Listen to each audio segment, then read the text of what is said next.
At the engagement banquet, my two childhood sweethearts suggested that I should draw lots to choose a wife. Among the girls present, whoever drew the paper slip with a turtle would marry me.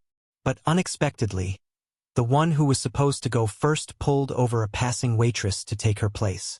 By the time the waitress realized what was happening, she was already holding the slip with the turtle drawn on it. That was when I understood. My two childhood sweethearts had staged this act together, forcing me to pick a mute waitress as my fiancée just to humiliate me in front of everyone. Their true purpose was simply to vent their anger for the poor student they liked. Just when they thought I would bow my head, apologize to the poor student, and then choose one of them as my fiancée again, to their shock, I instead took the waitress's hand in front of everyone and announced that she was the one I would marry. Chapter 1. George, since you can't decide between Maria and me, let's make it simple. Draw lots to choose your wife.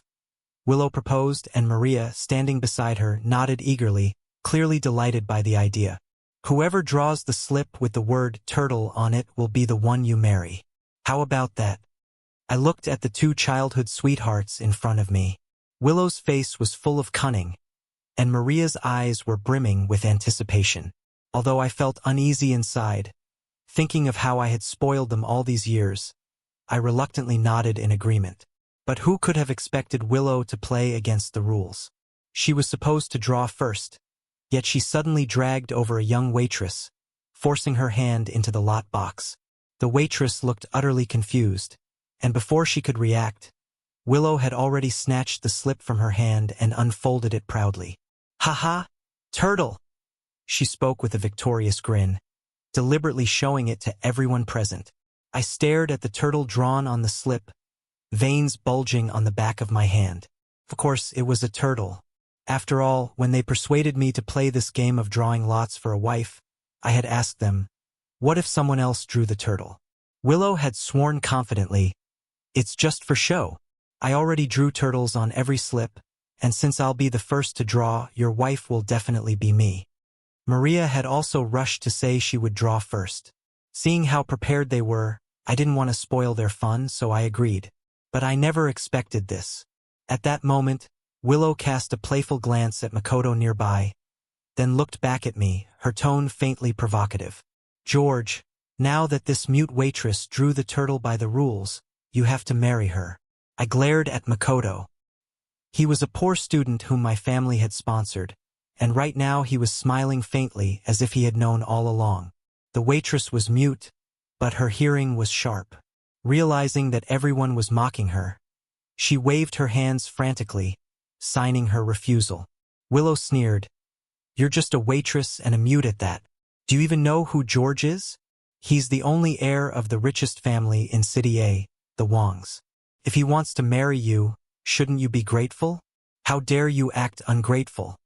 The waitress's expression dimmed, her hands falling weakly at her sides. She knew that in this banquet hall, before all these heirs and heiresses of high society, she was nothing more than meat on the chopping block at their mercy.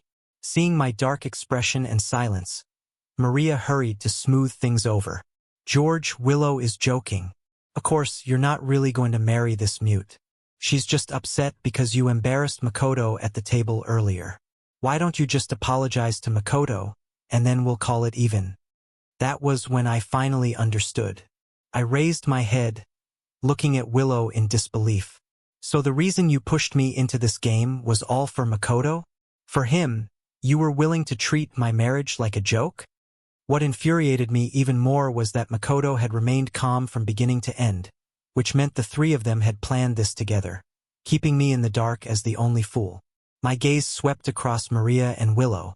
Now that I had exposed them, Maria dared not meet my eyes. Willow's face flashed with a hint of embarrassment, but she still spoke stubbornly. "If you don't apologize, then you have to marry this mute." Since I didn't spare even a glance at Makoto, clearly unwilling to apologize, Willow lost her temper too. She yanked the waitress forward and shoved her roughly toward me. "You're going to marry him. The two of you might as well start getting acquainted." The waitress stumbled, nearly falling, but I reacted quickly, catching her in my arms. I held her steady before letting go. The girl in front of me looked no more than 20. her delicate face now pale with panic. Using sign language, I exchanged a few words with her and quickly learned the basics of her situation. Meanwhile, Willow was still mocking loudly. The dignified young master of the Wong family marrying a lowly waitress, and a mute no less. You'll bring utter disgrace to the Wongs. Just wait until everyone in our circle laughs at you. And then, before she could finish, my firm voice cut through the hall. I'll marry her. Chapter 2. I never joke. As my resolute words fell, the noisy commotion around us abruptly stopped. The mockery on Willow's face froze in an instant. Her eyes widened, staring at me in disbelief. What did you just say? My gaze remained firm as I repeated clearly. I said I will follow the rules of the game and marry her. I gripped the waitress's wrist tightly, the strength of my hold passing through her sleeve, giving her an inexplicable sense of reassurance. Seeing this, Maria grew flustered, rushing out in panic to try to salvage the situation. George must be teasing everyone. He's always been so good to Willow and me. How could he possibly marry a mute so casually? On the sofa, a flicker of complex emotion flashed across Makoto's eyes, but it disappeared in an instant. The corners of his lips curved into a faint smile, as though the matter had nothing to do with him. I think George just wants to put on a show in front of everyone. He doesn't really intend to marry her. Once this is over, he can easily find an excuse to dismiss the waitress. For the Wong family, that would be nothing more than child's play. The moment Willow and Maria heard this, they immediately felt reassured, their panic vanishing without a trace. When they looked at me again, their faces were filled only with undisguised disgust. George, didn't you agree that whoever drew the turtle would be the one you marry? To go back on your word now doesn't seem very manly. Their mocking words stabbed at me like thorns, piercing deeply. The disdain on their faces made my breath catch in my chest. It hadn't always been like this. When I was a child, I suffered from autism, trapped in my own world, shutting out all signals from the outside. Doctors warned that if this continued, I might never be able to integrate into society, completely cut off from the world. Until one day, I was kidnapped by human traffickers, and happened to be spotted by Willow and Maria on their way home from school. The two little girls were unbelievably brave. To save me, they dared to stall and argue with the traffickers. In the struggle, Willow's neck was strangled red by the thug, and Maria's arm was cut by his knife. Let them go. I've already called the police. Those were the first words I ever shouted out loud in panic. In the end, with the help of passers-by, I was rescued, and the traffickers were arrested. From that day on, I got to know those two girls. I no longer avoided their company and instead tried to overcome my barriers to interact with them. Gradually, my autism improved. We grew up together as the closest childhood companions. Back then, they always put me first. When someone maliciously broke my model car, they would stand up for me and scold the culprit fiercely. When people spread slander about them, I would fight tooth and nail to find the liar and defend their honor. Over time, it seemed they had developed feelings for me. Everyone in our circle knew they liked me, and all assumed I would marry one of them. Because of that, my family never. Arranged blind dates had never been a part of my life. My family had never set me up with anyone, all these years, not even once. But everything changed with the arrival of Makoto. He was one of the poor students my family had sponsored. After he graduated from university, in order to show his gratitude, he insisted on treating me to dinner. During that meeting, his words were filled with self-deprecation. To preserve his dignity, I agreed to go. That day, Willow and Maria came along as well. After that brief encounter with Makoto, their visits to me became fewer and fewer. Instead, they grew closer and closer to him. At first, I thought it was just their outgoing nature and that they had many friends. But when they used my marriage as a joke simply to cheer Makoto up, I finally understood. In their hearts, my place had already been replaced by him. Taking a deep breath, I spoke calmly yet firmly. You seem to have forgotten. I never joke. Chapter 3, Humiliation. The moment those words left my mouth, Willow and Maria were both stunned again. George, because of his childhood experiences, never joked. He was infamous for being deadly serious. They still remembered that one time when, on a whim, they said they wanted to raise a little wild boar as a pet. To their shock, George didn't say a word, but instead ran straight into the mountains and actually brought one back for them. When George appeared before them, his body covered in wounds, his clothes torn, yet clutching a little wild boar tightly in his arms, the two girls had been completely dumbfounded. The Wong family's butler even added fuel to the fire, saying that George had caught several boars but rejected them all, insisting he had to bring back the smallest one. It was then they realized that George's word was as solid as iron. Every promise he made, he kept. How could they have forgotten that? As I was about to have the servants take the waitress away to be settled at the Wong residence, Willow's expression turned cold. She suddenly shoved the waitress hard, then looked at me with icy eyes. George, this time we only wanted to teach you a lesson. Who told you to humiliate Makoto at the dinner table? Maria picked up Willow's words and chimed in. That's right. Why did you bully him? It's not his fault, he comes from a poor family.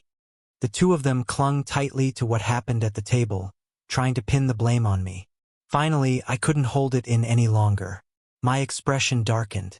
Are you sure it was me who humiliated him? I pulled the waitress, who had been pushed around and left helpless, behind me, served her a bowl of soup, and told her to eat something while she waited. Then I turned back to face Willow and Maria, my voice tinged with both anger and helplessness. You really don't know what happened at the table just now? Makoto, under the guise of studying psychology, kept prying into my past with autism. You both know how unbearable those days were for me. How I clawed my way out of that darkness. His relentless questioning was nothing but an attempt to tear open my scars, rip apart the flesh I worked so hard to heal, and then sprinkle salt into the wound. And you know the doctors warned me not to dwell too much on the past, or else the autism could relapse. Besides, since when does psychology mean ripping open people's scars? Even my former therapist never forced me to recall memories I didn't want to revisit. I only snapped back at him with a single line. How is that considered humiliating him? If he wallows in self-pity and you sympathize with him, that's your business.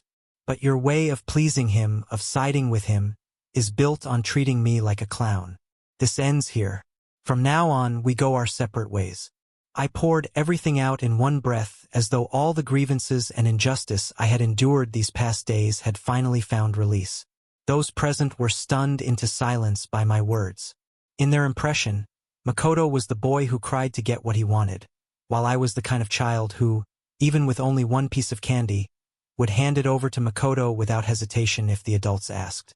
So little by little, they had all overlooked just how lonely that boy in the shadows truly was, the one who could only look up at others' happiness, and how much silent suffering he had borne. Willow and Maria exchanged a glance. It seemed even they realized they had gone too far this time. Just as they were about to speak, Makoto suddenly rushed forward, tugging at their sleeves. It's all my fault. I'm the sinner who caused the misunderstanding between you and George. I'll leave now and never disturb you again. Chapter 4. He had fair skin and a boyish, gentle face. At this moment, his eyes were slightly red, and those puppy-like eyes softened Willow's heart against her will. She instinctively held onto Makoto and said firmly, You're not allowed to leave. We'll be your friends, and no one can stop us.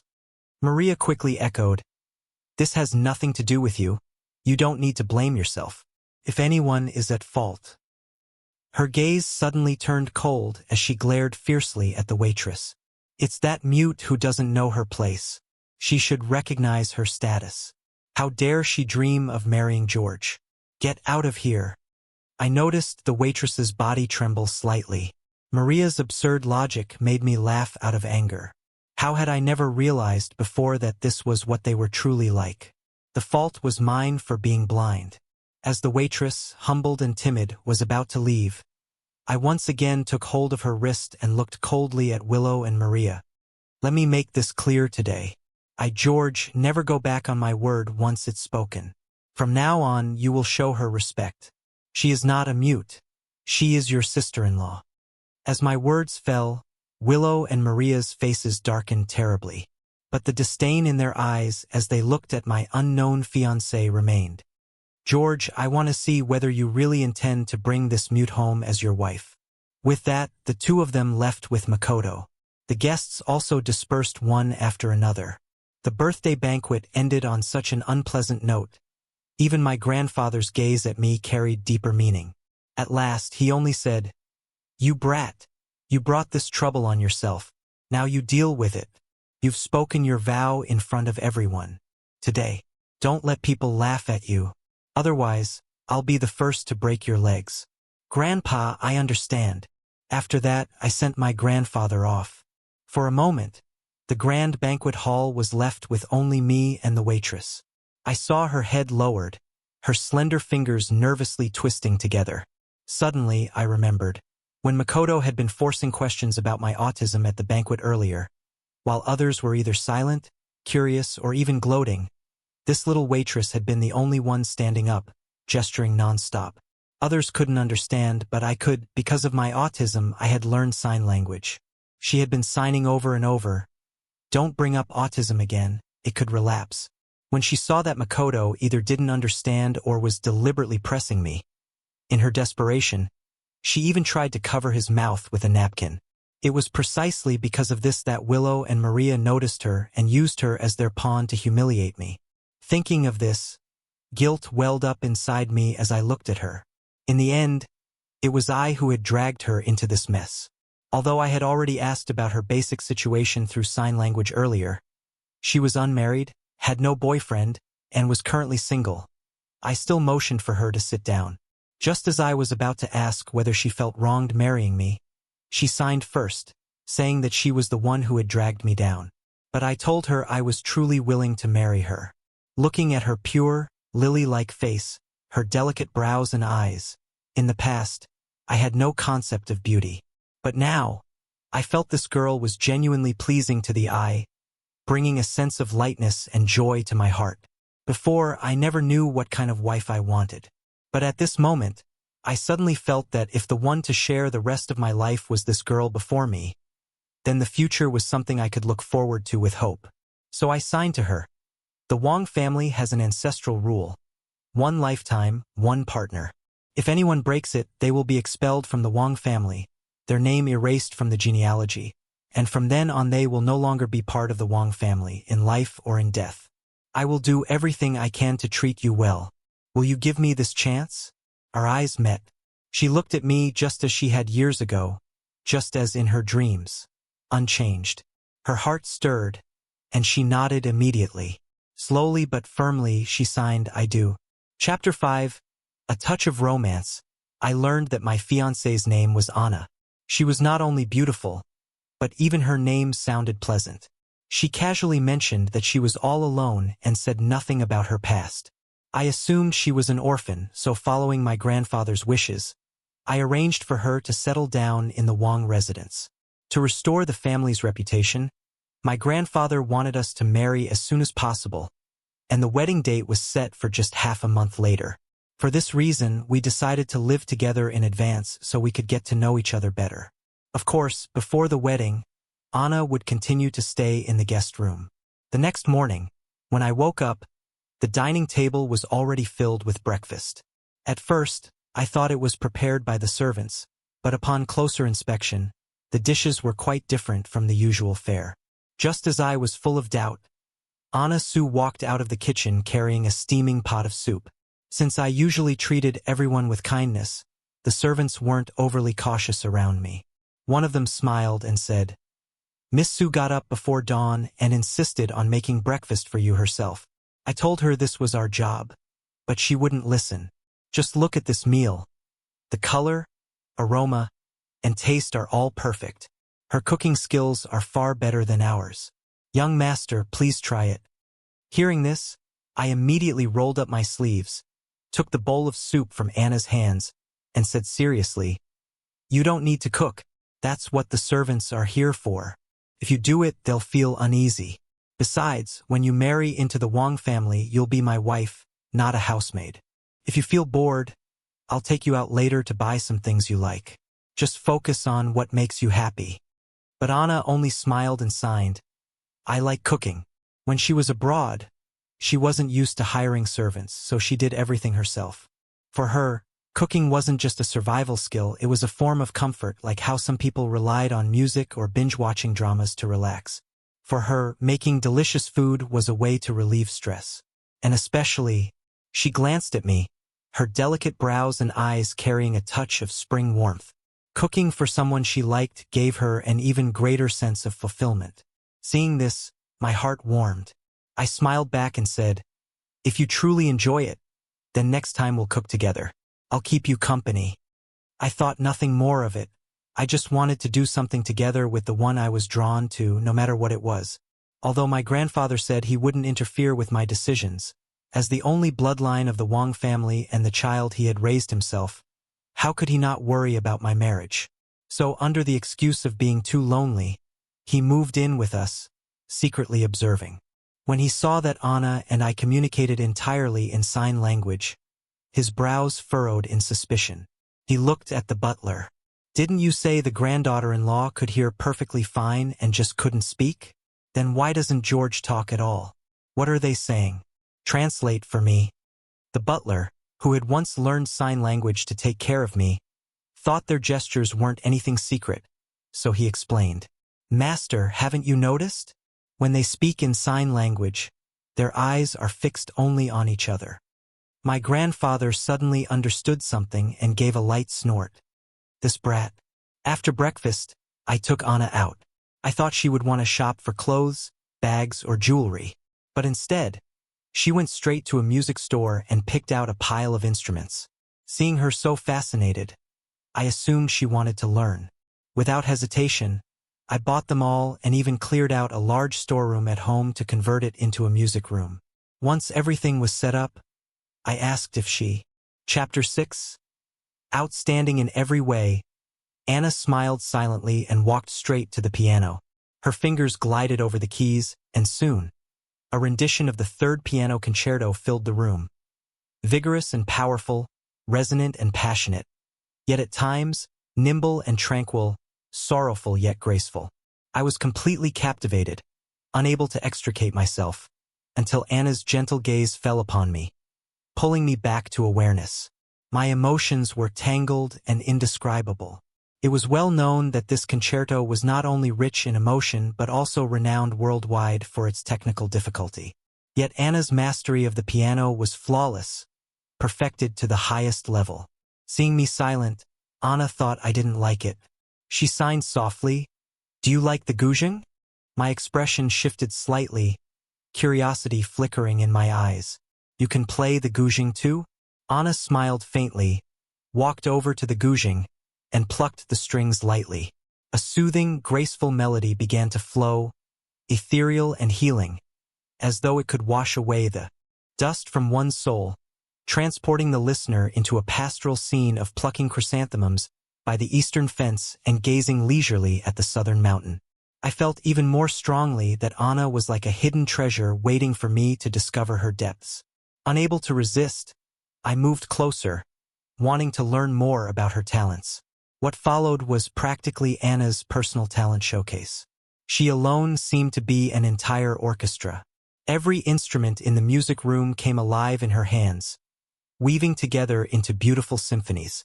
Soon, the entire villa was drawn in by the soothing sound, as though their very eardrums were cleansed. Everyone's eyes on Anna grew more respectful, even reverent. When the music ended, Anna looked at me expectantly, like a student awaiting her teacher's evaluation. A flicker of unease crossed my face as I awkwardly signed. "How could an amateur like me dare to comment?" The butler, knowing my reserved nature and poor way with words, teased with a laugh. "Young master, just tell her. Do you like it or not?" I nodded repeatedly and said seriously, "Anna is amazing. I like it very much." Then, as if remembering something, I added, "Of course, even if Anna weren't amazing, as long as she is Anna, I will like her." At that, gentle laughter spread through the room, and Anna's cheeks flushed pink as she shyly lowered her head. Outside the door, my grandfather witnessed it all, his gaze growing deeper. He had thought Anna was introverted and insecure, but the more he observed, the more he realized. Not only was she not insecure, she carried herself with the grace and composure of a true noblewoman. Her poise and dignity far surpassed those of ordinary socialites. Silently, my grandfather mused. Anna's temperament and upbringing could not have been nurtured by any ordinary family. It seemed necessary to investigate her background. As for me, I had always preferred peace and quiet. But to fit into Willow and Maria's world, I had been forced to endure parties and occasions I disliked. Anna, however, was different.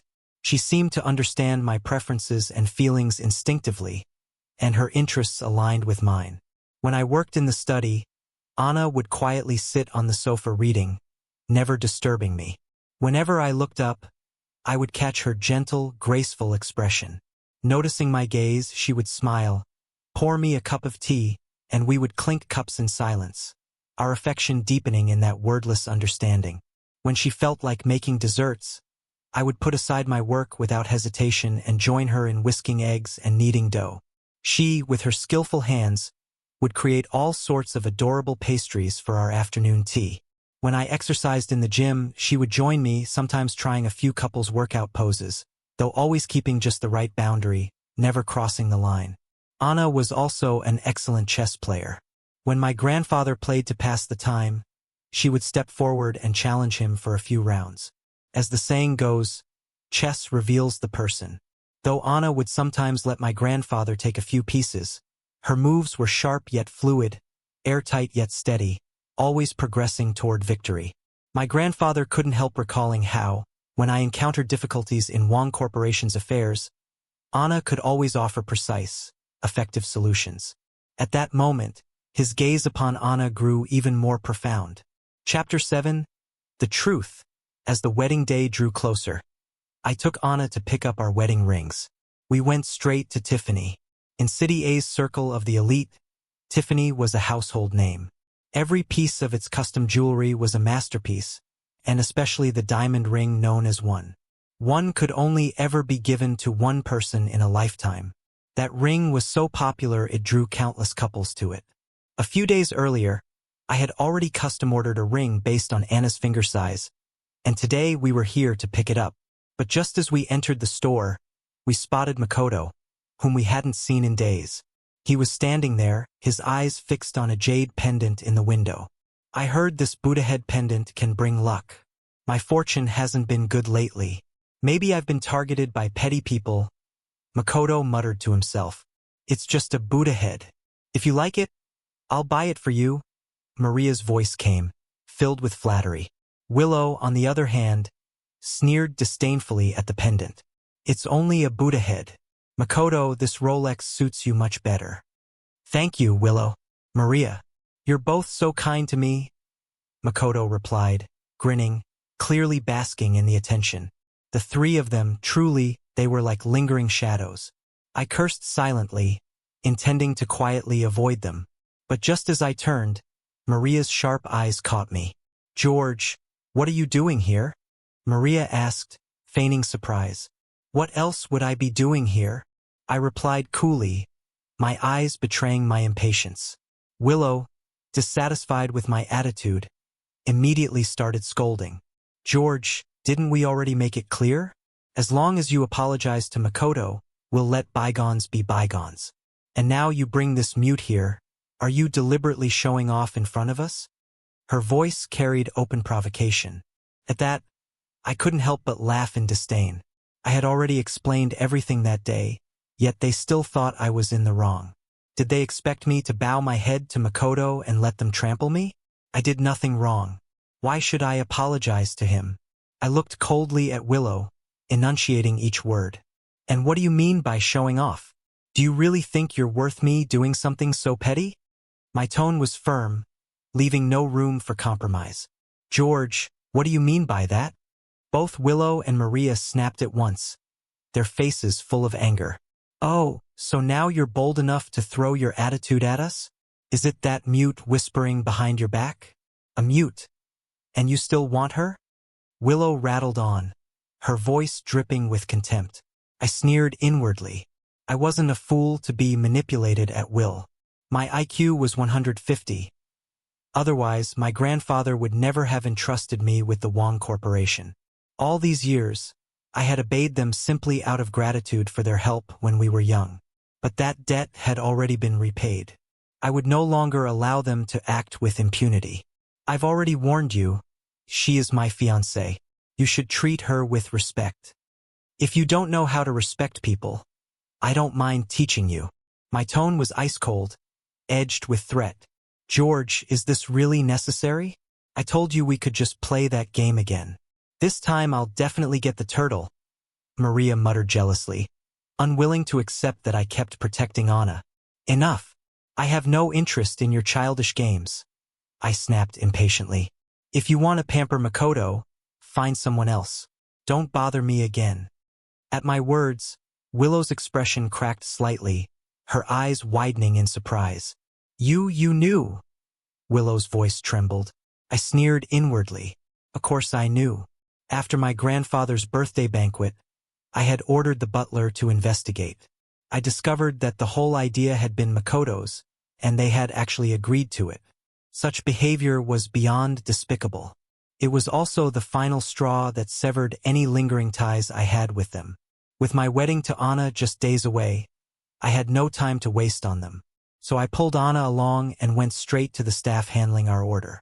They led us into the Black Diamond VIP room before heading off to fetch our custom diamond ring.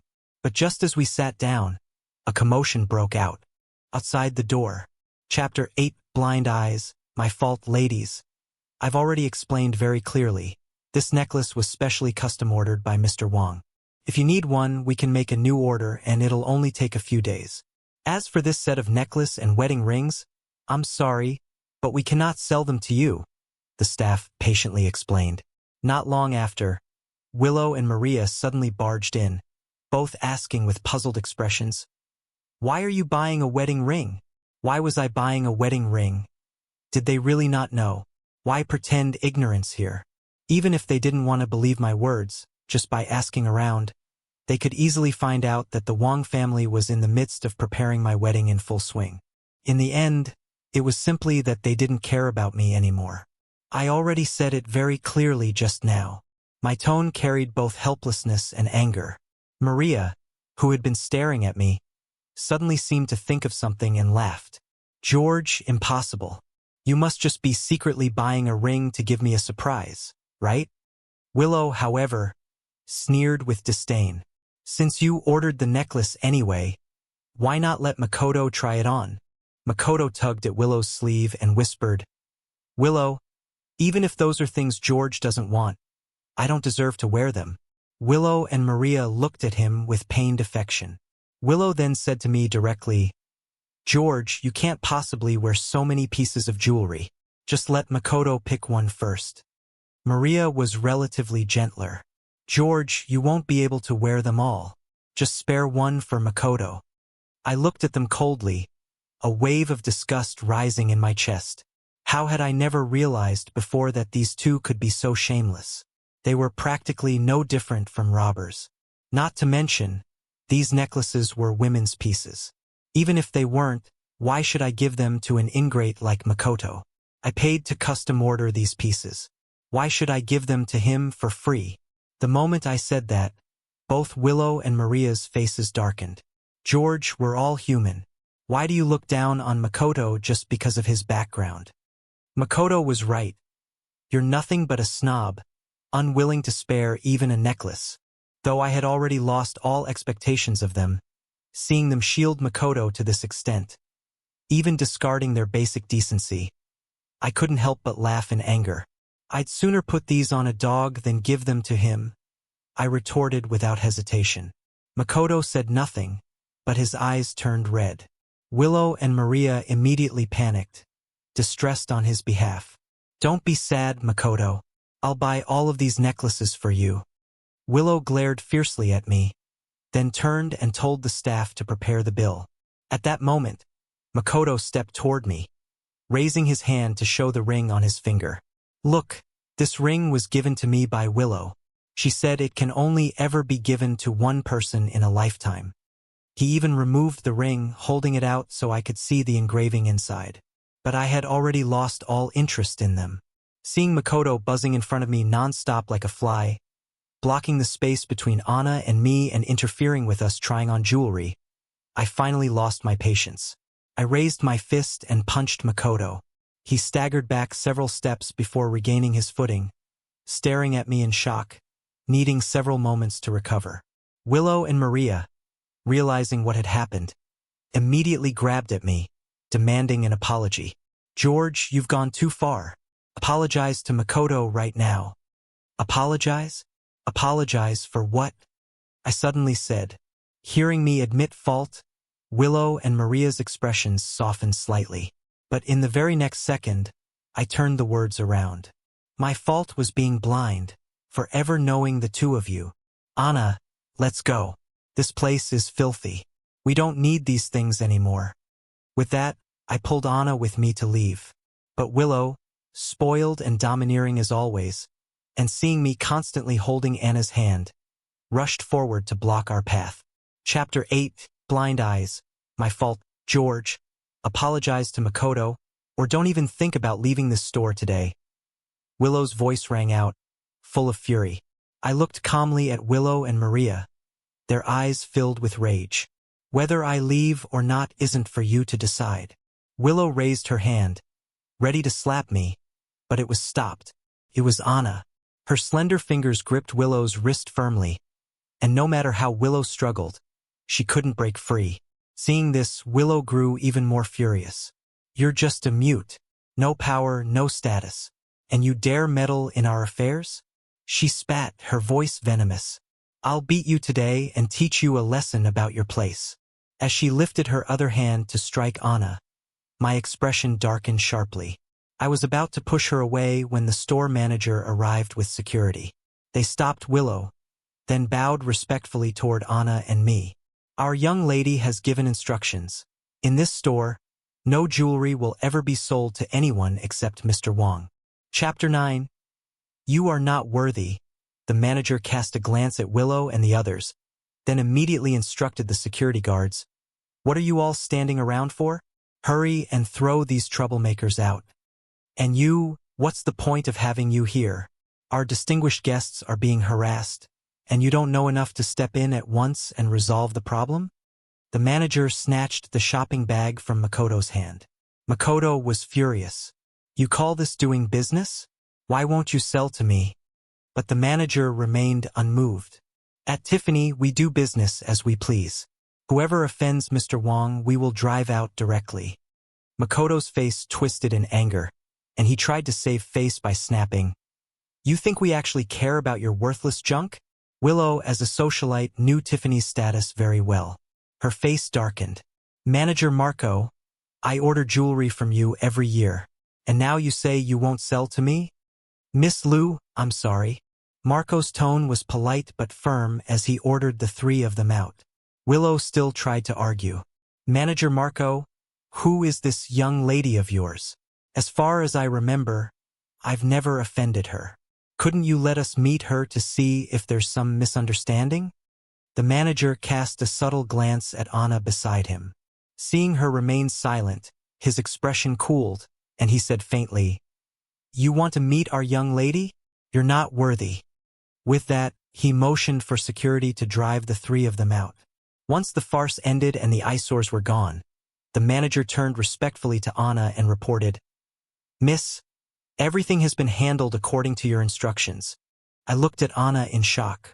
She turned out to be Tiffany's young lady, the one in charge of the entire brand. Perhaps seeing my surprise, Anna hurriedly signed an explanation.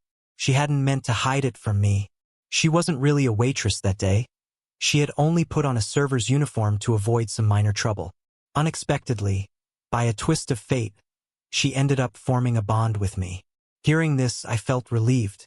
After all, under the circumstances that day, an ordinary person truly wouldn't have been able to slip into my grandfather's birthday banquet. Only, if that was the case, I knew Tiffany was a century-old family enterprise. Naturally, Anna couldn't possibly be without family. With our wedding drawing near, both emotionally and properly, I should first visit her parents. Yet a fleeting shadow crossed Anna's eyes, and she quickly signed that her marriage was her own decision. I didn't need to visit her family. Her resolute stance made it clear she was hiding something, but I didn't press further. Instead, I simply squeezed her fingers and said, "We'll do as you wish." Then I slowly let go. Because of the earlier farce, I no longer wanted the wedding rings and necklaces we had originally chosen. So I decided to order new ones. Together, we selected fresh rings and gifts for the bride from the catalog. After taking the measurements, the manager smiled and said, "Once they're completed, we'll deliver them directly to your residence." But just before we returned home, Anna told me she would temporarily be leaving the Wang residence. She wanted to return first and prepare herself as a bride-to-be. Then she handed me an address. I glanced at it. It was in the city's most expensive, land-like gold estate district. In that moment, I couldn't help but feel that Anna's background was far deeper than I had imagined. Chapter 10, Her Background. When I returned alone to the villa, my grandfather was already waiting in the living room. Seeing me somewhat dazed and by myself, he seemed to guess something and said, "Come to the study." As soon as we entered, he asked, "Why did you come back alone? Where's Anna?" I raised my hand instinctively, wanting to use sign language, but then remembered it was my grandfather in front of me. So I said aloud, "She went back to her own home first." My grandfather's expression dimmed slightly at that. "And will she come back?" I froze for a moment. "Grandpa, what do you mean?" "She only said she went home to prepare for the wedding." "Is there something wrong with Anna's identity?" "So you've noticed as well." In the study, my grandfather walked slowly, his expression unusually heavy and solemn. "I won't hide it from you. From the beginning, I felt Anna wasn't an ordinary person, so I secretly investigated her background. All I could find was that she went abroad when she was very young and only returned a month ago. As for what happened today at Tiffany, I heard about it too. Do you think the power behind Tiffany could belong to just some ordinary wealthy family?" And indeed, that was also the unease I had always felt. Grandfather continued, "The most important thing is this. Aside from vague records of when she went abroad and when she returned, nothing else could be found. Nothing at all. There are only two possible reasons for this.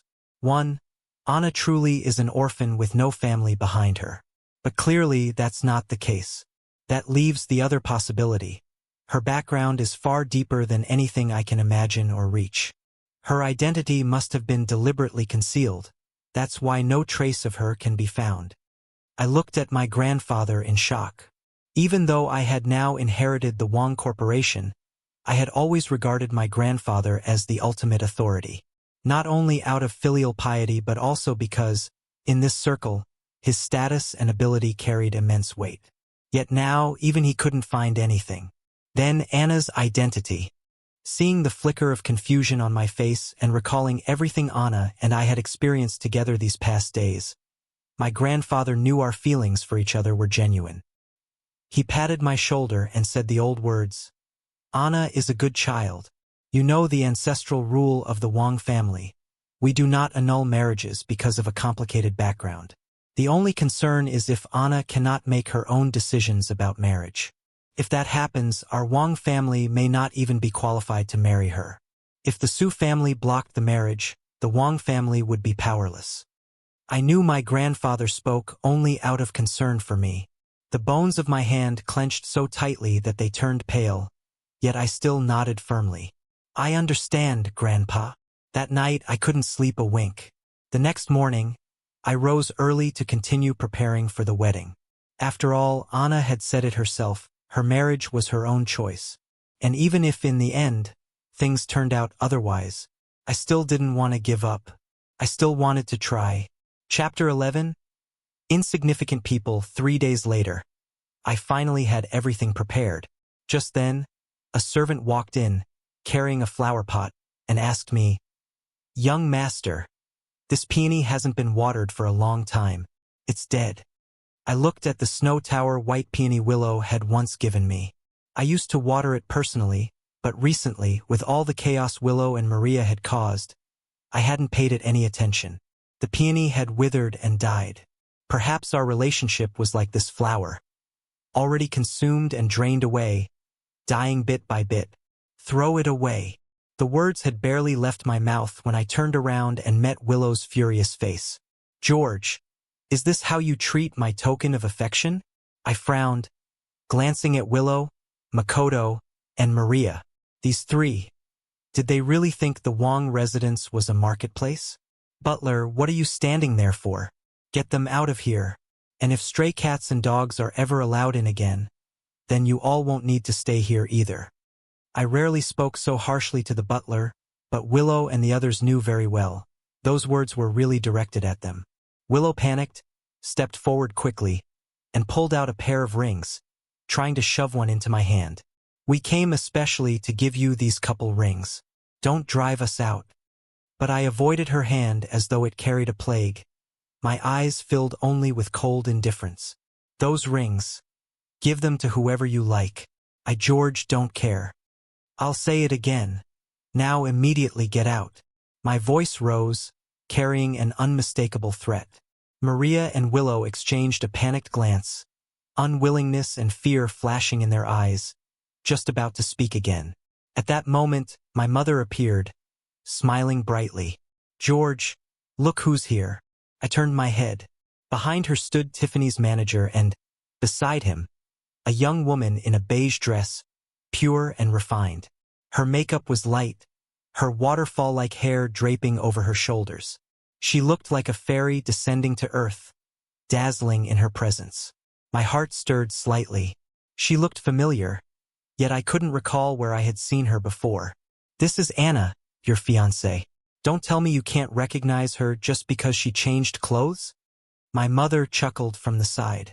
But truly, when I first saw her just now, even I was stunned.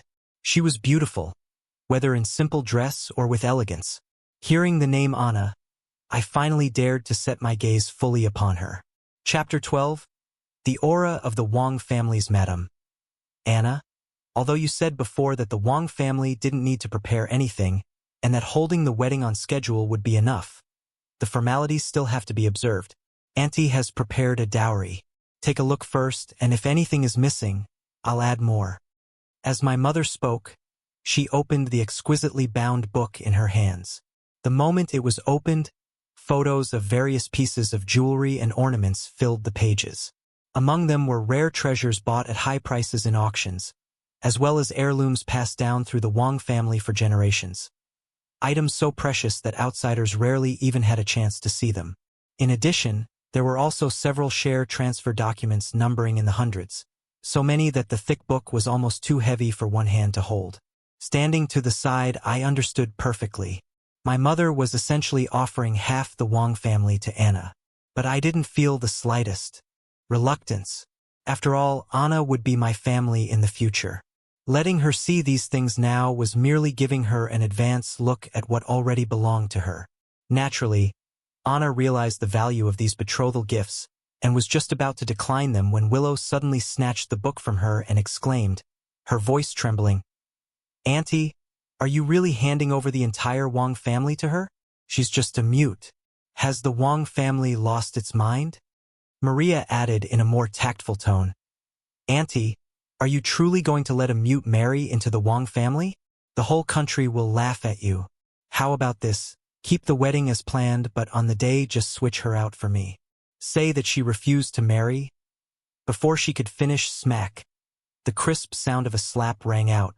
My mother had slapped Maria hard across the face. While everyone was still stunned, she spoke firmly.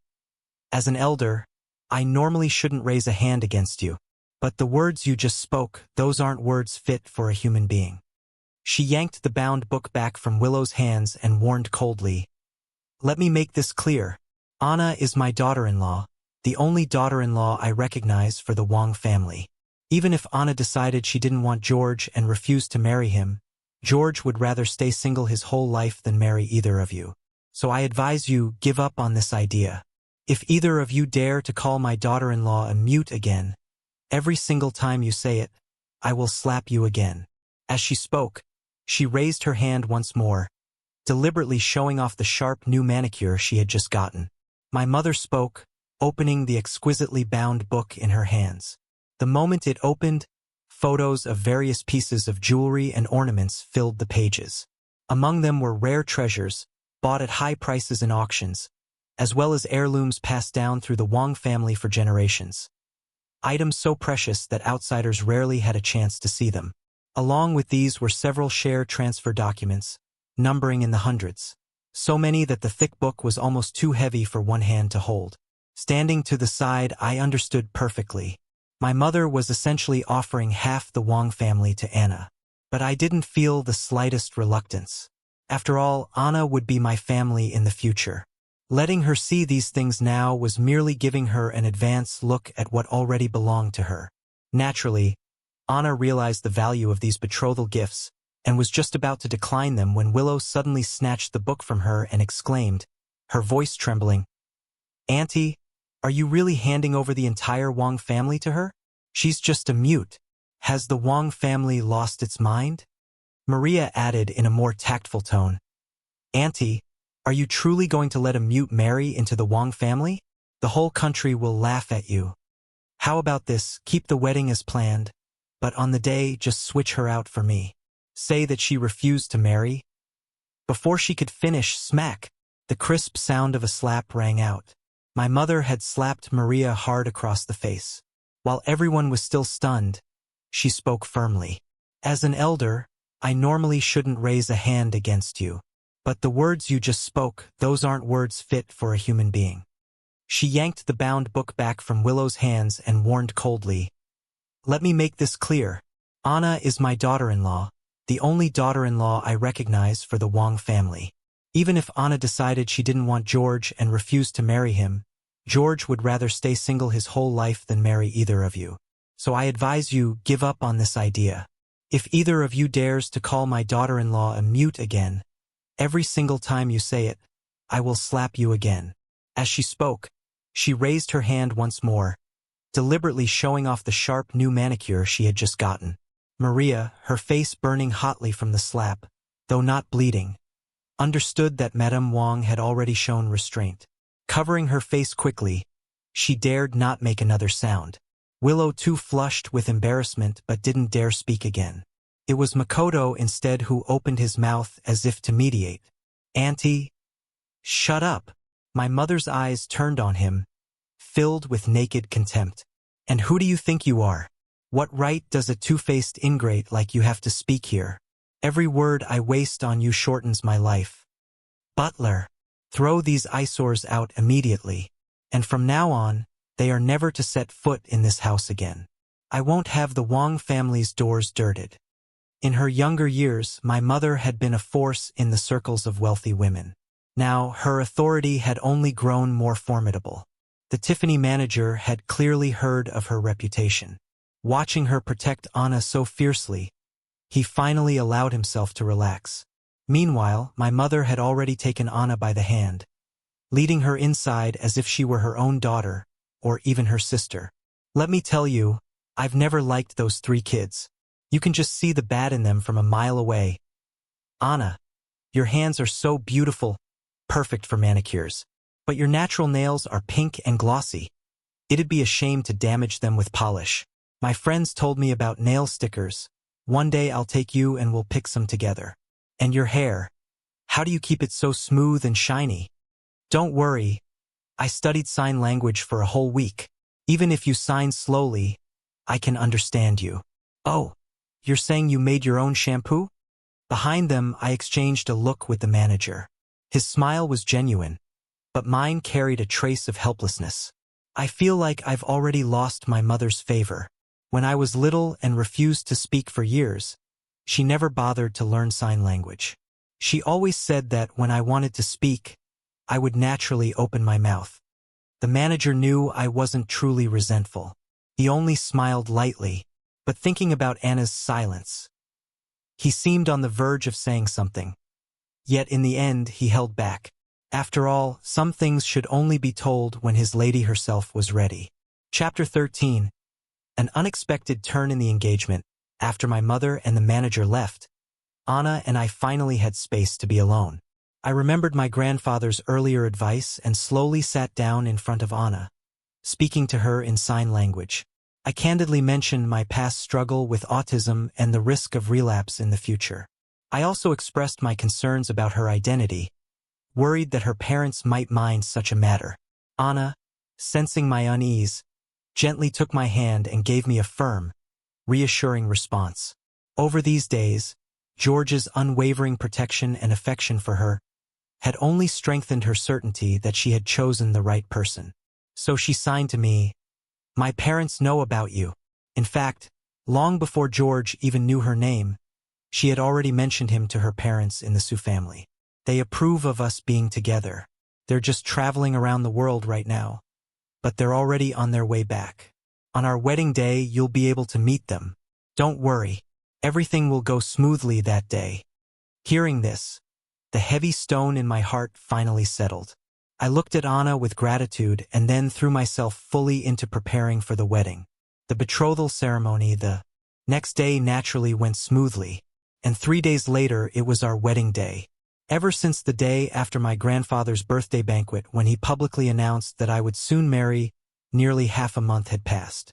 The news had spread like wildfire, and the wedding had become the city's most anticipated event, dominating the trending lists for days. To show their regard for Anna, the Wong family spared no expense booking the most luxurious hotel in the city. The scale of the wedding was among the grandest the city had ever seen. Early that morning, I personally went to the Sioux family to pick Anna up and head together to the hotel.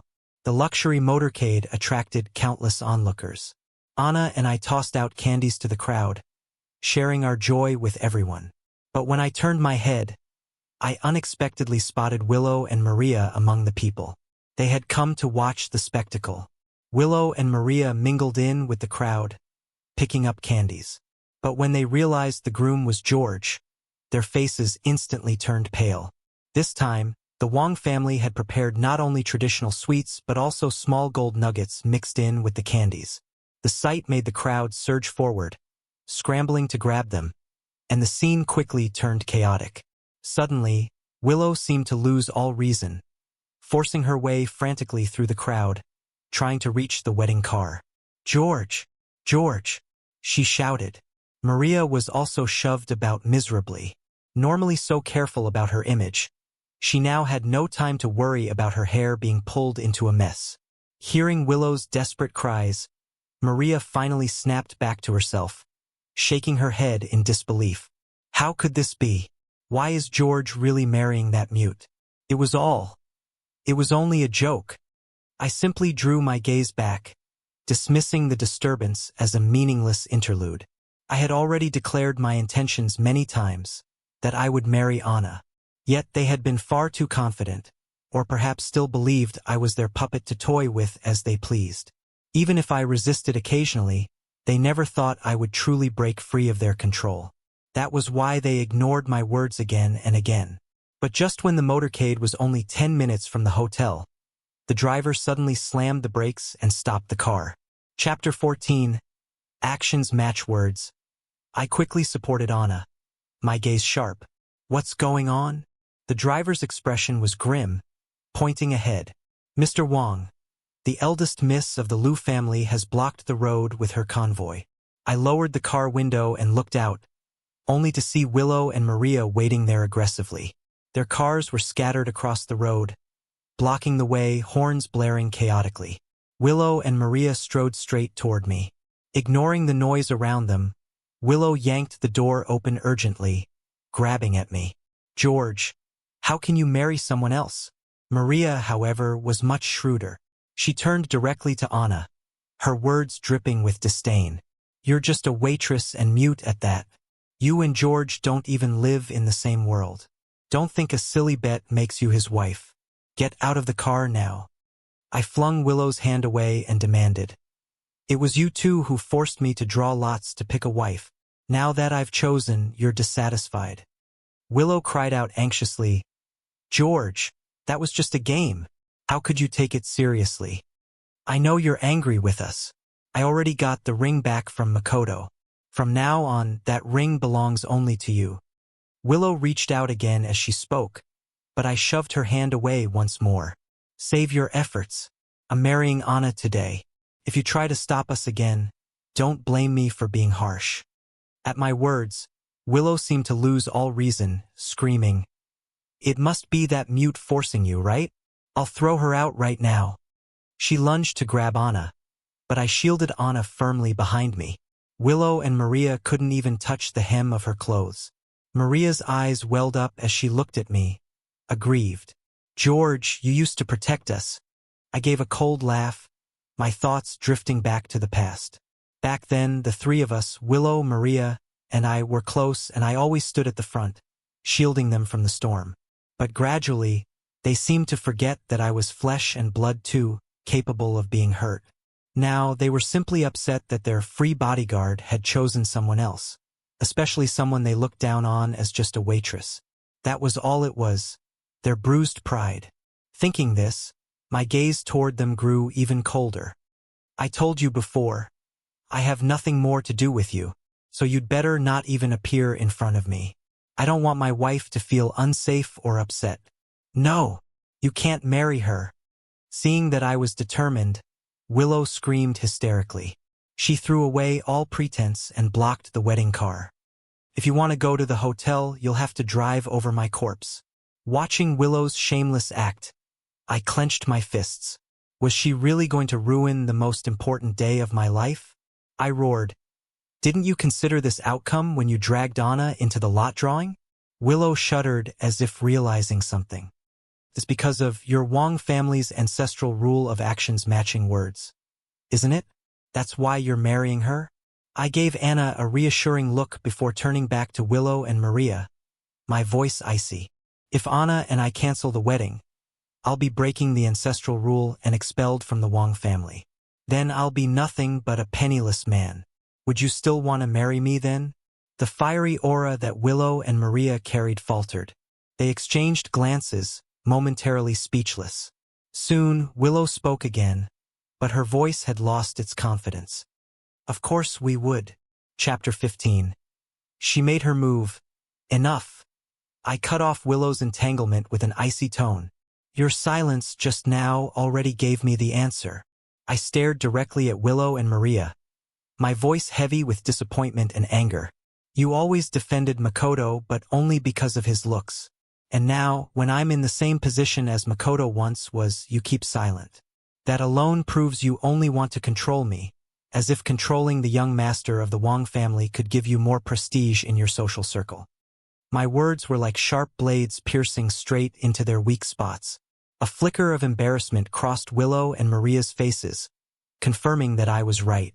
Yet Willow still tried to struggle. She gripped my hand tightly, her eyes pleading. "George, I truly love you. If you care about the ancestral rules, it doesn't matter. You can just say it was me who drew the turtle that day. I should be the one marrying you." At her words, I only sneered. Back at the Wong family villa, when Maria suggested the same thing, she got slapped across the face. Looks like that slap hadn't landed on Willow, or else she wouldn't have forgotten so soon. Just as I was thinking this, a crisp smack rang out, and a bright red handprint bloomed on Willow's cheek. That was when I realized Anna had already stepped in front of Willow, her gaze cold and ruthless. The manager behind Anna translated, "This slap is the debt you owe George. I've collected it on his behalf.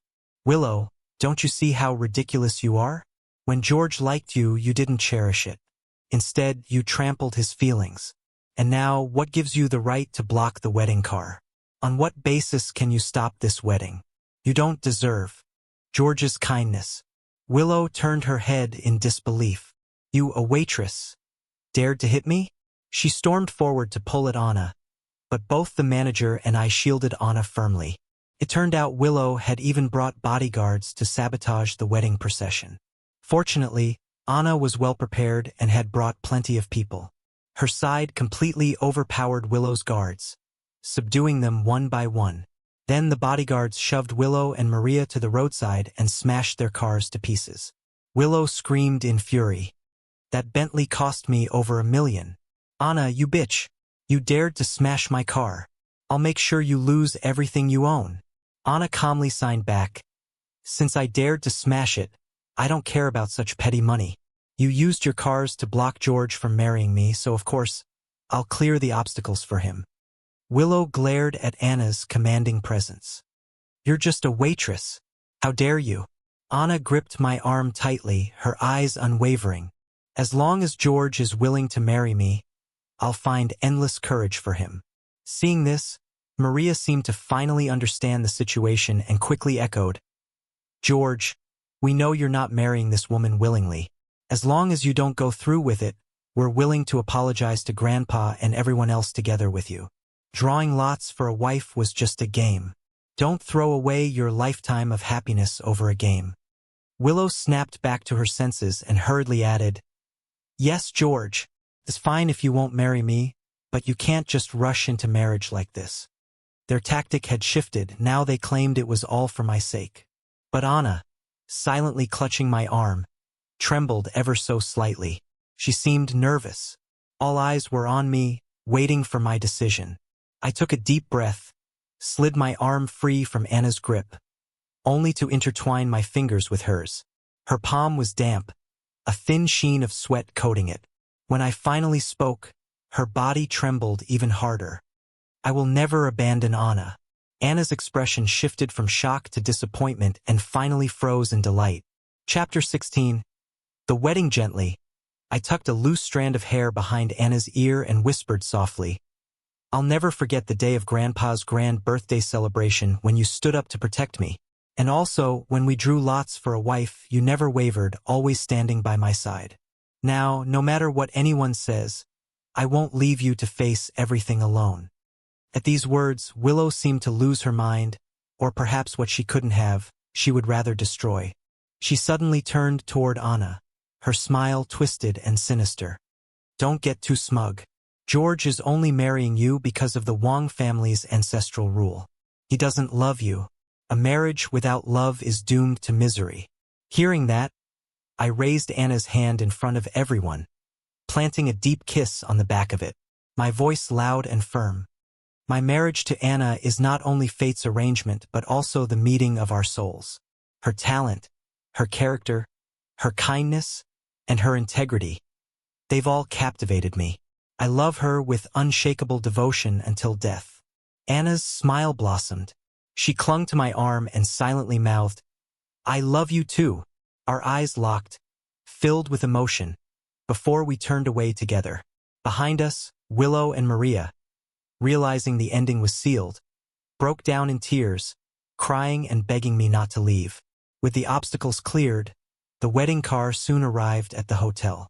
To my surprise, the entrance was filled with powerful business tycoons gathered from all corners of the world. Clearly, they had come for Anna. Not only did these magnates attend, but they also stood respectfully outside the hotel to welcome us. Upon seeing Anna, their expressions softened with warmth and kindness as if gazing upon their own child. Then their eyes turned to me. Though they observed carefully, their manner felt natural, without the slightest trace of disdain. Sensing my slight stiffness, Anna gently squeezed my arm, her eyes telling me, "Today, you are the groom. Today, the stage belongs to you." I drew in a deep breath, steadied my heart, and walked with Anna onto the red carpet. On the way to the grand wedding hall, I caught whispers among the guests, revealing the Su family's background. It turned out Anna was the daughter of the Su family, one of the 4 great and mysterious clans of Huaxia. The Su family was low-profile yet awe-inspiring, with wealth to rival nations. I thought back to my childhood when my own family's fortune nearly brought disaster upon me, and I instantly understood the Su family's modesty and Anna's humility. I realized that I wasn't marrying Anna because of her family background, but because of her virtue and talent.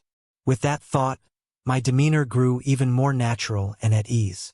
So when I met Anna's parents in the wedding hall, I carried myself with respect and composure. The Su parents, in turn, were very pleased with me. They knew George was a capable young man and, even more valuable, a kind-hearted one from a family with integrity. Most importantly, Anna and George had shared many years of deep affection. At that moment, as George and Anna signed to each other in front of them, they saw the tenderness and patience in his eyes. Just as manager Marco had reported, George truly didn't despise Anna for her silence. On the contrary, The Sioux parents' gaze toward George grew all the more filled with affection. Chapter 17. Sioux father's recognition. When Mr. Sioux placed Anna Sioux's hand into mine, he said, "If Anna hadn't set her heart on marrying you, I would have insisted on testing you a bit longer. Young man, from now on you must treat my daughter well." Then he turned to the guests and made his recognition of me public. "From today on, George is my Sioux family's son-in-law. As the saying goes, a son-in-law is half a son. That makes George part of the Sioux family now." Everyone present was shrewd enough to understand the meaning behind Mr. Sioux's words. Immediately, they began addressing me as one of their juniors.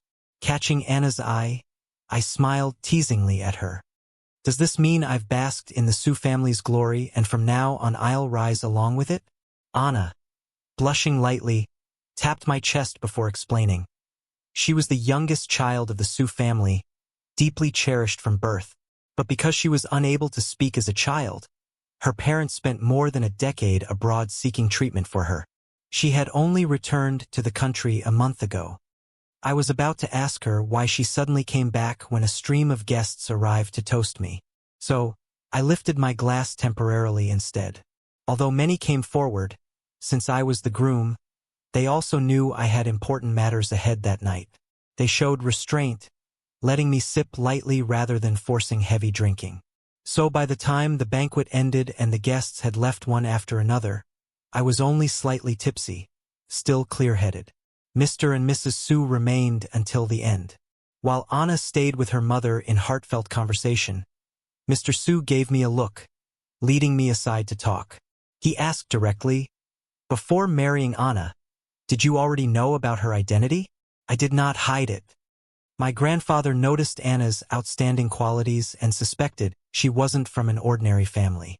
Worried the Wong family wasn't worthy of her, he secretly investigated. But nothing was found. Still, both he and I believed Anna's background was far beyond what our Wong family could ever match. I didn't mention that I had often proposed visiting the Sioux parents beforehand, but Anna had always refused. At my words, Mr. Sioux studied me for a moment, his gaze holding a glimmer of satisfaction. This was an honest young man. Yet he asked again, "Now that you know, what do you think?" I froze for a moment, not fully catching his meaning.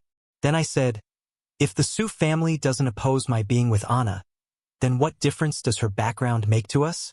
Though Mr. Sioux's expression remained calm, his eyes seemed to strip away every layer of me. Only then did I truly feel the crushing pressure of one standing at the very top of the pyramid. But my gaze stayed open and steady, not dodging in the slightest.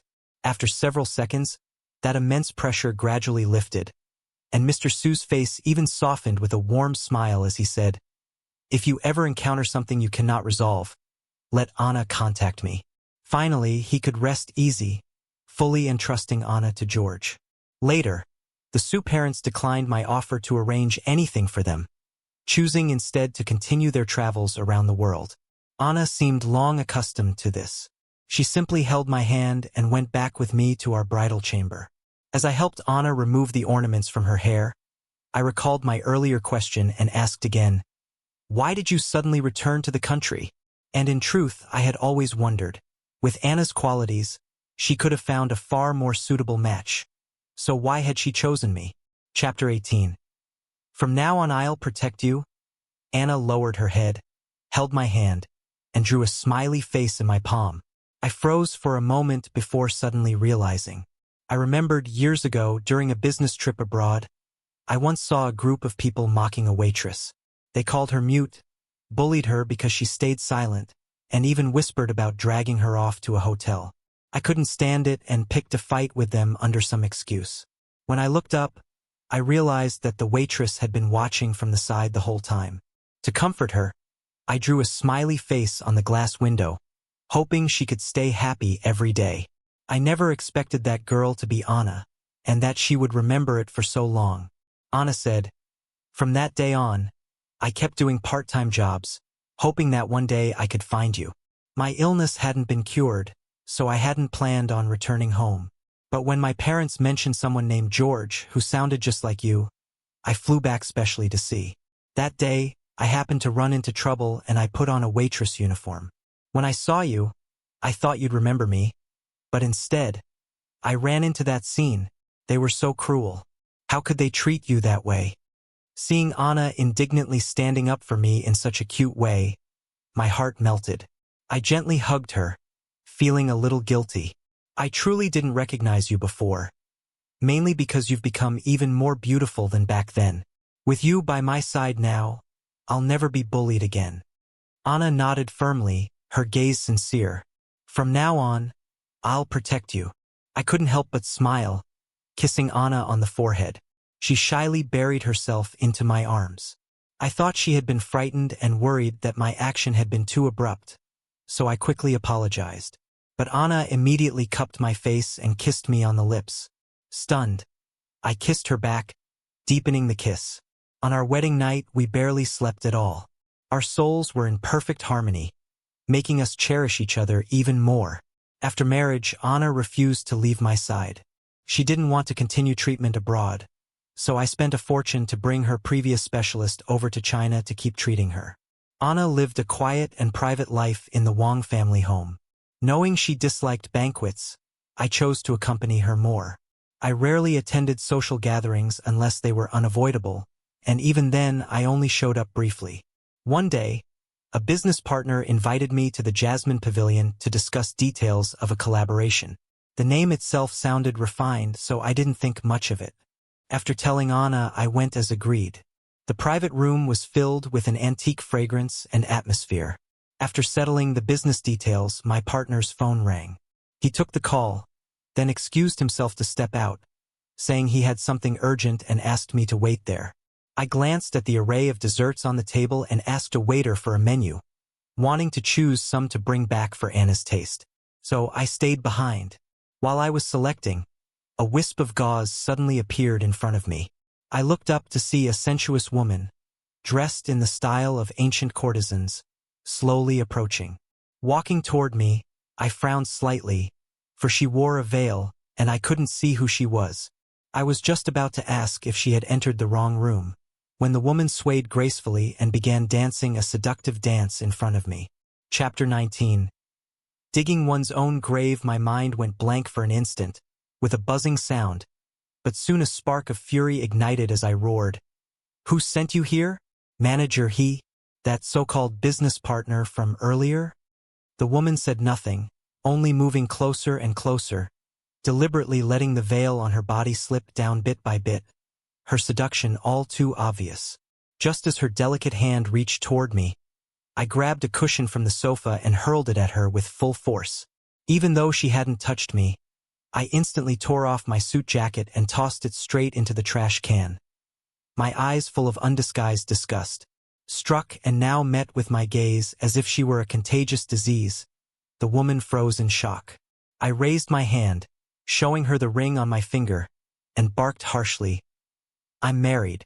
Even if I weren't, I would never get involved with a woman like you. Now get out immediately. Hearing the words, a woman like you, she assumed I had mistaken her for someone working in that kind of trade. She quickly pulled away her veil, revealing Willow's face. George, it's me. Perhaps it was because she had never obtained me that she remained so obsessed, or maybe she had never truly looked at me carefully before. Since our ugly falling out on my wedding day, she hadn't stopped thinking about me. Now, seeing me again, she suddenly realized that George really was handsome. Handsome in the way of aged wine. Rich, deep, and refined. In contrast, Makoto's good looks were superficial, like chewing gum that lost its flavor the longer one tasted it. No wonder all these years both she and Maria could never forget about George. She had never understood this before, but now that she did, he was already married. Still, she thought it didn't matter. With all their years of entanglement, she refused to believe that George could resist her when she was being so forward. With that thought, she softened her voice and stepped closer. George, it's been so long. I missed you. From my initial shock at seeing her, my emotions quickly shifted to rage. Willow, how many times have I said it? There is nothing between us anymore. You knew perfectly well I'm married, and you still dared to do this. What do you take me for? Some unfaithful beast who can't control himself? Though the room was filled with sweet incense, my stomach churned with disgust. Bile rose in my throat. I couldn't stay another second. I turned to leave, but Willow's eyes suddenly gleamed with malice, and she lunged forward to throw herself at me.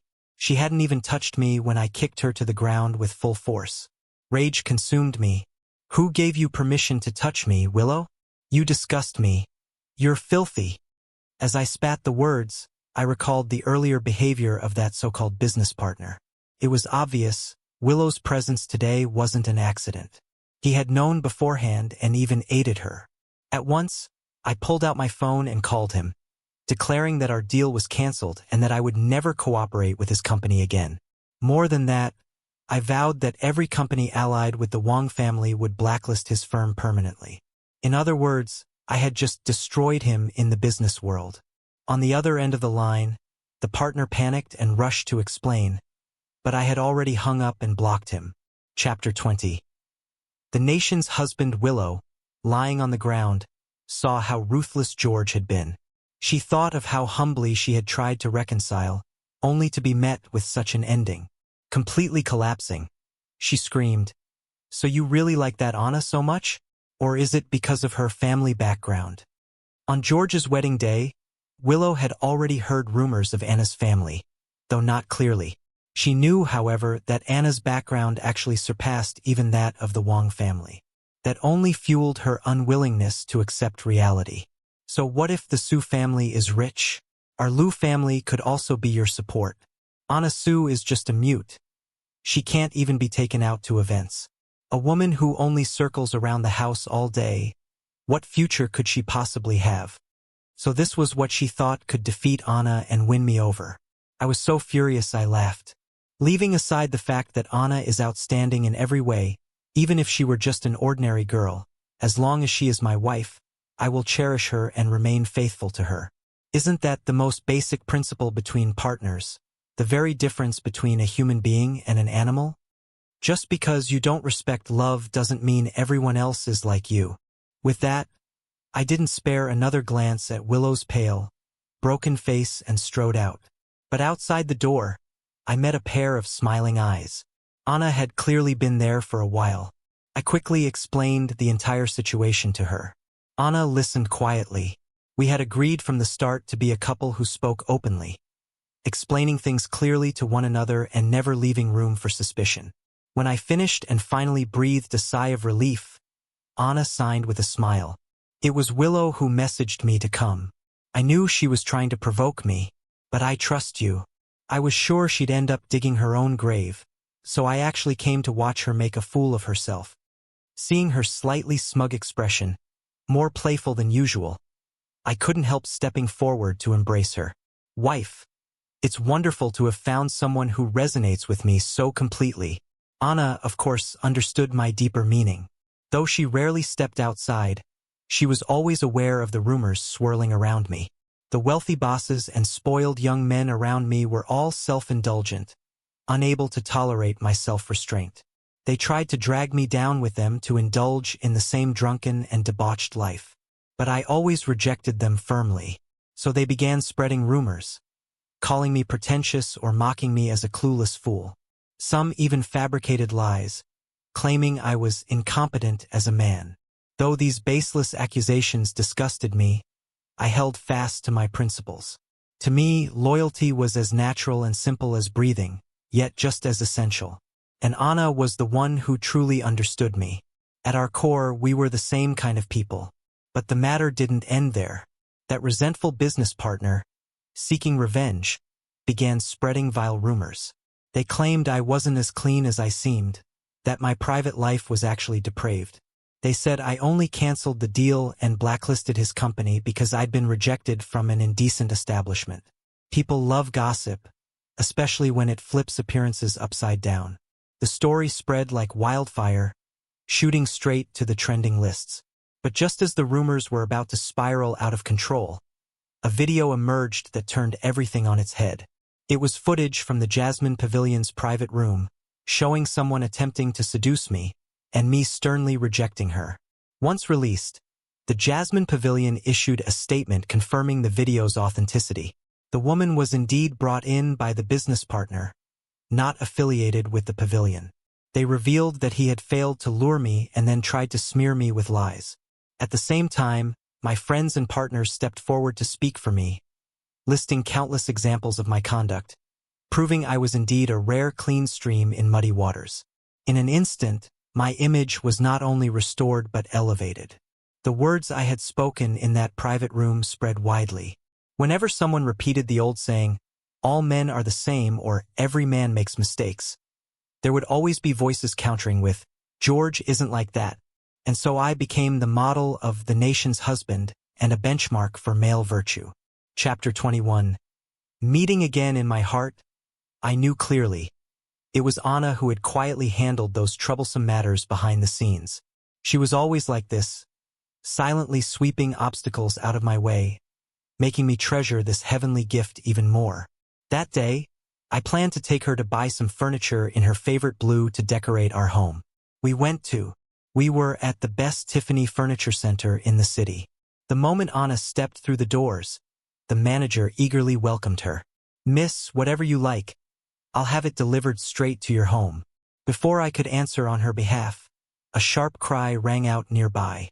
"You can't treat me like this. I have money. I'll pay it back." Turning my head, I saw Makoto surrounded by several burly men, shouting at the top of his lungs. The manager hurried to explain. "That one's a deadbeat debtor. He used to bring rich women here, buy things, and then return them. For a long time we didn't check too closely, but when we finally did, every item he returned was a counterfeit. We sent people to collect the debt, but he kept stalling. It's been a real headache for us." I intended to avoid the mess and take Anna away, but Makoto spotted me instantly. Like a rabid dog, he rushed over and clutched my leg, wailing, "George, please save Willow. Her family is about to force her into an arranged marriage. She's sacrificing herself to keep you from falling into ruin. I don't have enough money to save her. George, I know you hate me, but you can't just abandon Willow. Please lend me some money to rescue her." Hearing this, I was baffled. Willow in an arranged marriage? What did that have to do with borrowing money from me? Besides, wasn't an arranged marriage actually a good thing for Willow? Anna, soft-hearted, had never exposed Willow for what happened at the Jasmine Pavilion, already saving her face. With Willow's temperament, she'd eventually let Makoto coax her into marrying him. But could Makoto ever afford to support her? An arranged marriage at least guaranteed her a lifetime of comfort. Seeing me unmoved, Makoto grew frantic, shouting loud enough for everyone to hear, "You can't just forget your old love because you have a new one." That one sentence instantly drew the crowd's attention. "Look at him, dressed all proper, but he's a heartless scumbag. He's on his knees. Must be suffering some grave injustice." At the comments, I sneered coldly. "You want to borrow money. Is it really for Willow or for your gambling habit?" Makoto froze, then stammered defensively. "Of course it's for Willow. I didn't mean to gamble, it was for her. I wanted her to live better, that's why I gambled." "So that's why you seduced so many women, made them pay for you and pawned off counterfeits as real? That's what you call ensuring Willow's happiness?" The word gambling turned the crowd against him in an instant. Gamblers are born liars. And he even dared to slander others. How vile. The manager stepped forward at just the right moment, casting a glance around before adding, "And he had the nerve to defame our nation's husband. He deserves every bit of this." The nation's husband. The crowd had, of course, heard of the name, but I kept a low profile and few photos of me existed online. Now, seeing me in person, all eyes fixed on me. So this is the nation's husband. Such righteous elegance. He really does live up to the name. As they swarmed around me like fans, someone suddenly shouted, "That gambler's trying to run." The crowd instantly remembered, surrounding him and shouting angrily, "How dare you bite back like a rabid dog and slander the nation's husband? Don't you know he's a true friend of women? It's because of him that I believe in men again, in love, in marriage. He's my dream, my emotional support. Anyone who tries to shatter that is as good as a murderer. You deserve death." In moments, Makoto was beaten black and blue, fleeing in disgrace. And right then, I realized my steadfastness and the Wong family's fidelity to marriage truly held profound meaning. Afterward, Anna and I finished selecting our furniture and went home. I thought no more of the matter. But the next morning, upon waking, I discovered that a video of Makoto calling me a scumbag had already hit the trending list. Chapter 22. Forgiveness with cameras. The video had been cut and spliced, seemingly manipulated behind the scenes. So, some clueless netizens, relying only on fragments, quickly branded me a scumbag. Makoto had a decent face, and some people, swayed by appearances alone, stood unconditionally on his side. They launched waves of online attacks against Anna and me. But soon, without even needing Anna or me to clarify, people who had been present at the scene released the full unedited video. In an instant, Makoto became a rat crossing the street, and it wasn't long before people even dug up his history of preying on wealthy women. Wave after wave of revelations sent Makoto to the top of the trending lists. Makoto must have thought the truth would never come out so fast that he could at least gain a wave of fans and cash in. But he hadn't expected the sheer force of money and influence to leave him nowhere to hide. His few tens of thousands of fans all abandoned him, turning to attack. So much for being a devoted second male lead. Turns out he's the real male version of a gold digger. Easy money, huh? Just act pitiful and rich women fall for it. Ladies, don't be fooled by this kind of parasite. Gambling will ruin you for life. He even had the audacity to bite back crying wolf. Seems yesterday's beating was too light. If anyone spots him, please give him a good smack. $20 per slap, 50 per kick. Makoto's account was permanently banned by the platform. Word spread that he was hiding in a rented flat, too afraid to step outside. Truly, evil met its own retribution, no sympathy deserved. I hardly gave him another thought. Just when I believed the matter had finally settled, Maria released a video statement. She claimed to be one of the victims of this scumbag who preyed on rich women. Makoto had professed love for her, constantly asking her for money and luxury goods. Because she liked him, she had bought him countless gifts. But he turned out to be nothing more than a shameless leech. The internet quickly rallied in sympathy. When people saw Maria's beauty paired with her pitiful story, they grew fond of her at once. To thank her new supporters, she announced a promotion. Anyone purchasing a property in Lin Real Estate's development would receive a 20% discount. Maria Lin was clever. She knew the wealthy woman persona sold well. With a single video, she gained hundreds of thousands of followers, boosting even her company's stock price. After that, I stopped paying attention, focusing instead on renovating our marital home with Anna. When we had rushed to marry, we hadn't made many changes to the house.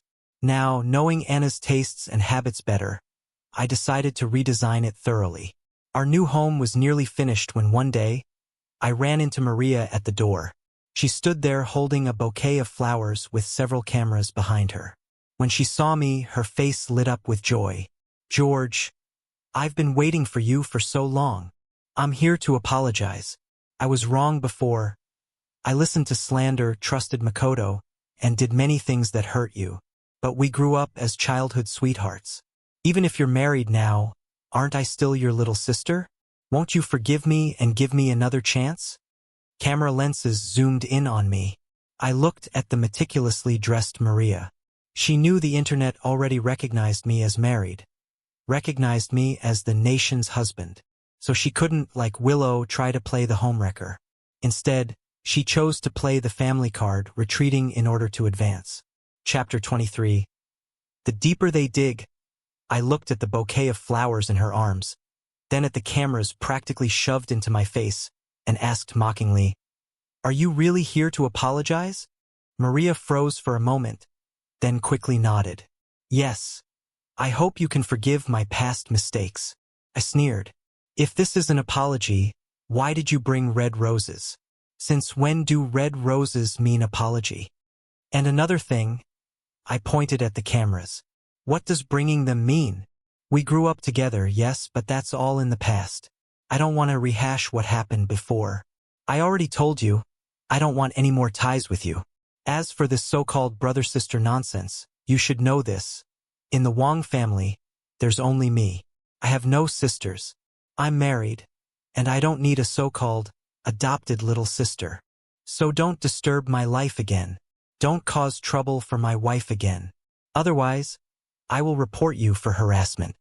Maria's eyes reddened on cue, making her look heartbreakingly pitiful. She displayed her sorrow clearly for the cameras, then even tried to pull at me. George, but I stepped aside, avoiding her touch. Please watch your behavior. No pulling and tugging. And I've said it before, I am not your brother. Address me properly by my full name, or better yet, don't call my name at all. Don't appear before me again. Even after such blunt words, Maria, desperate for traffic, still tried to entangle herself further. I exposed her motives directly. So you've thrown away your dignity just for clicks? Is this what passes for Lin family upbringing? Let me be perfectly clear, you may want to use me, you may want to ride my popularity, but whether that happens depends on me, not you. Sensing conflict, the cameras zoomed in on my face. But I didn't care in the slightest. All I wanted was to protect the person I loved. So I declared loudly, Maria, let me tell you this. My wife trusts me completely. That makes everything you're doing a complete waste of effort. But still, having flies buzzing around is annoying. You have 1 minute. If you're not gone by, then I'll call the police. And in front of all those cameras, I pulled out my phone and started dialing. Seeing I was serious, the cameraman Maria had hired realized they were in the wrong. After all, this could count as trespassing, so they tried to drag Maria away. But Maria kept looking back with every step, acting like a betrayed, heartbroken girl. To the uninformed, it looked like I was the cold-hearted man who had crushed her. Maria used these videos to paint herself as the abandoned childhood sweetheart, convinced it would give her another burst of popularity.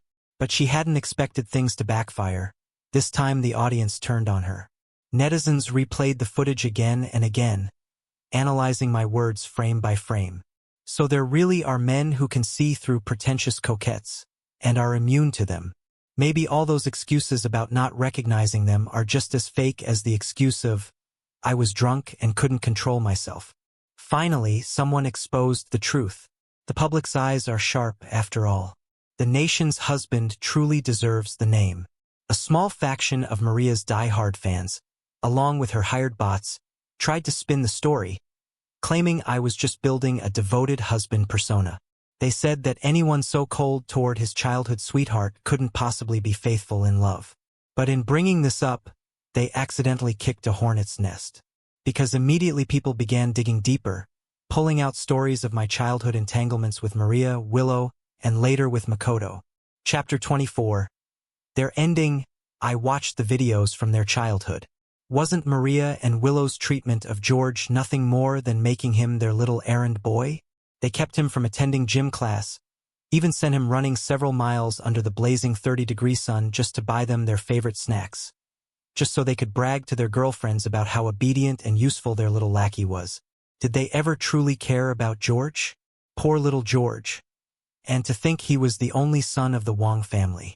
In front of them, he wasn't even treated as well as a servant. And yet he endured it for over 10 years. Maria and Willow, they're heartless. And that scumbag Makoto, he was actually a scholarship student sponsored by the Wong family. But in the end, it was the farmer and the snake all over again. No wonder so many people would rather help stray animals than ever sponsor another person again. Truly chilling. Did you see the news from a year ago? Maria and Willow, just to humor Makoto, actually abandoned George at a toll station. Those three are wolves in human skin. They're not people at all. The deeper the netizens dug, the more they uncovered just how vicious the trio of Willow, Maria, and Makoto had been. Their past bullying of classmates and abuse of power were all exposed. Very soon, even the Liu family and the Lin family suffered collateral damage. Their company's stock prices plummeted sharply. And in contrast, I was like a bright moon hanging high, and even my own company rose like a rocket. I became the very embodiment of loyalty and marriage. Many online voices said how envious they were of Anna, that she had been lucky enough to meet and hold on to such a one-in-a-million man. But I responded by saying, there are many Georges in the world, but only one Anna. Meaning there are many good men out there too. That perspective gained me the admiration of countless men who became my loyal supporters. Of course, none of this truly affected my life because I lived my days for myself. I continued a loving life with Anna, and we went on our honeymoon. When we returned, we heard the news. Willow had married Makoto. It wasn't that the Liu family had abandoned her. Rather, Willow had become pregnant with Makoto's child. Apparently, Makoto had tricked her into leaving home, and when Willow Liu returned, she was already carrying his child. She wanted to terminate the pregnancy. She didn't want Makoto's child, nor to be tied to him. But a pregnant Willow had lost her value for an arranged marriage. In the end, she had no choice but to marry Makoto. The next time I saw Willow was at a street food stall. Gone was her former arrogance. She avoided my eyes, finally venting her frustration on Makoto instead. The customers here, hurry up and serve the food. Makoto had changed from a delicate pretty boy into a greasy middle-aged man.